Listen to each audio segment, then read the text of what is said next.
What's going on, people? The time has finally come. We're gonna get this RS3 ready for stage 2. We have it booked in with MRC in a couple of days, so I thought I'll do a couple of little bits and bobs. Let's go through them. I know the last video on the RS3 was an oil change, but that was at 12,000 miles and is touching almost 16,000.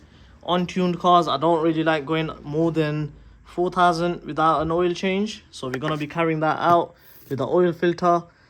We also got a Powerflex dog mount insert. This is a red one. I am 99% sure it is the version 2. If I'm wrong, I have a spare version 1 that we can use, which is a yellow one.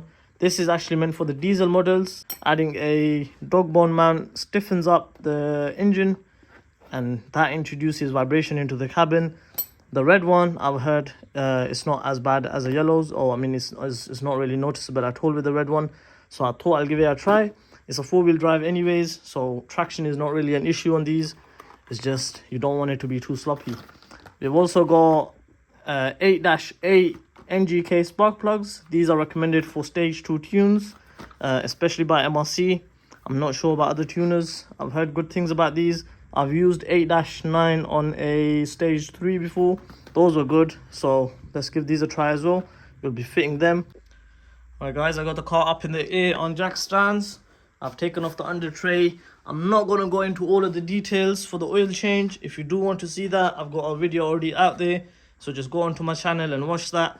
I'm going to quickly service it, and then we'll do the dog bone mount, and then we'll drop the car and finally finish off with the spark plugs.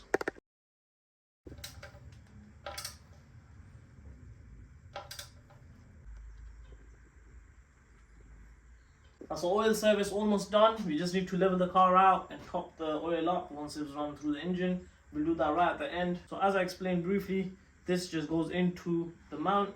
It fills up all the empty spaces that are left there by Audi to keep the engine vibrations out of the cabin. This obviously causes a lot of, this gives the engine a lot of slack when you're pushing it, especially once it's tuned. There's literally just one bolt. Put the bolt out, stick this back in. You do have to change the bolt, unfortunately it's a stretch bolt, and then you put it in, torque it up.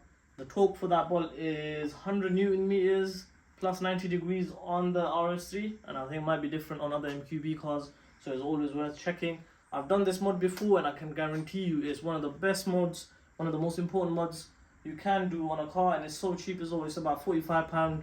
Different ones, there's different variations. Powerflex is one I've used before. I've used ECS before. There's billet ones you can get. Those I've seen those bend, so I've stayed away from them. And especially on front wheel drive cars, I know the RS3 is not a front wheel drive, but it is a front wheel bias, so you will see a difference. But something like a GTI, something like that, you will see a massive difference. There's other mods you can do that are similar to this. I mean, some people go as far as changing the whole dog bone mount. They'll change the engine mount, the gearbox mount, everything. And then they'll put inserts in the subframe bushings, etc. Like I mentioned, this is a daily RS3. We don't need to go that far. It's not a race car. We're just trying to stiffen up the engine a bit so it puts down the power instantly. So yeah, let's just get this fitted and then we'll see. So the view from underneath, if you haven't seen a dog bone mount before, it's called a dog bone mount because it sort of looks like a dog bone. As you can see, on this side it attaches to the gearbox, on that side it attaches to the subframe, and then if you can see, there's loads of spaces for this to flex, especially when you put your foot down.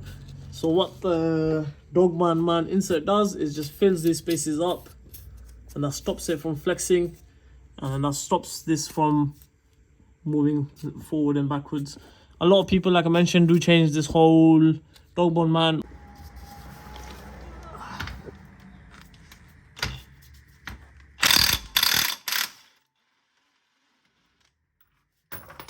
So this is the stretch bolt that you'll have to change. The next step after that is quite simple.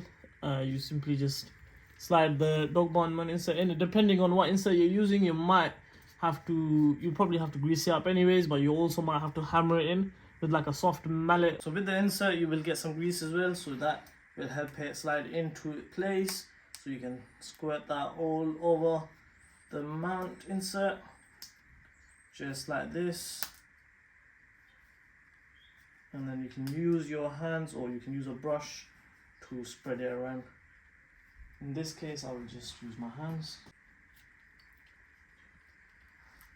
Let's try to put this inside. I think we might struggle because I have struggled with these before. So unlike some of the other cars I've done before, I was struggling quite a bit with the dog mount insert on the RS3. So I saw someone do this online. They got the jack and used the pressure of the jack to just push it all the way in. It was getting stuck at the final stage. So just to help that last bit, I tried it and it seemed to work quite well. I can confirm this method works and it works pretty well. So as you can see, you don't have to put a lot of pressure in, just a couple of pumps of the jack. I mean, it's not lifting the subframe or anything, and thus push the insert all the way through. So I always struggle with this quite a bit. So what I learned to do is use a small pry bar and use leverage to line up the holes so the bolt just screws in quite nicely.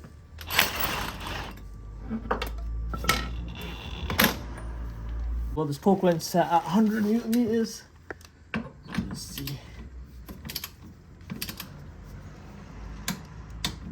That's 100 Newton meters. Now we need to do plus 90 degrees. So we've set that to 0. And let's do the 90 degrees now.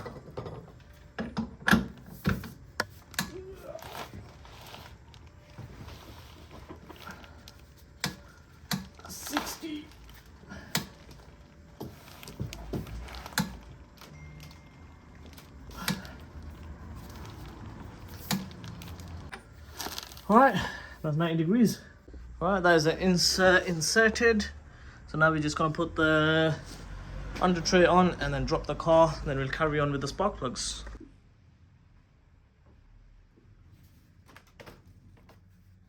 So first thing first, when doing the spark plugs, you have to disconnect all of the coil packs. Then that allows you to move the harness out of the way.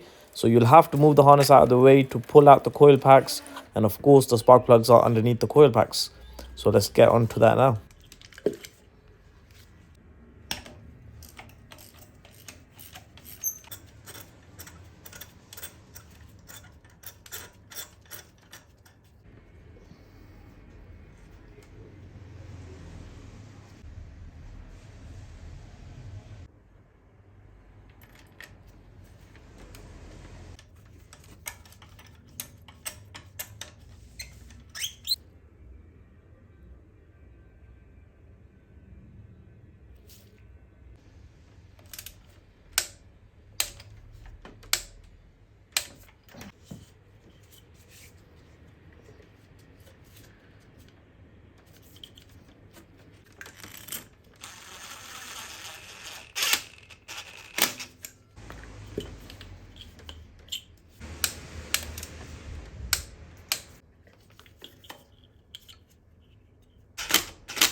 That is the spark plugs complete. I only obviously showed you just 2, but we've done the rest as well.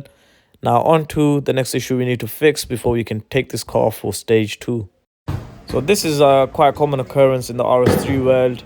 One of my left tires, a Pirelli, no surprise, has completely worn out from the inside. So because of the little issue, I thought instead of replacing one Pirelli just on the front, 255, I thought why not, let's just upgrade all 4 tires. I wanted PS4 S's, I couldn't find them anyway in time, so I just bought a full set of PS5s. There's one even in the front seat. Yeah, so these are all 235s all around. From my understanding, the Pirelli 255 is actually narrower than the Michelin 235.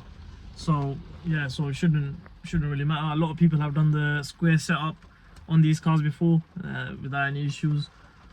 People have actually done a staggered Michelin setup on these cars before as well, and they get a traction light flashing, which is apparently a common issue if you do a staggered fit without the usual Pirelli sizing. So yeah, let's just go get these fitted now, and then we'll get the car aligned as well. Obviously, I'm not sure if that's just a Pirelli fault or if the car's out of alignment.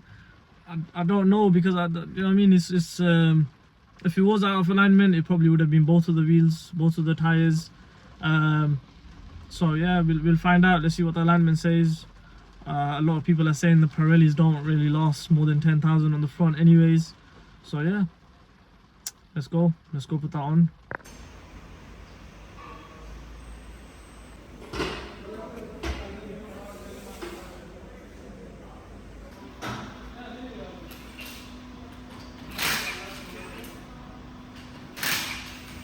Alright, so I took the car to get aligned, and the alignment was slightly out, but I think that might have been because of my coilovers.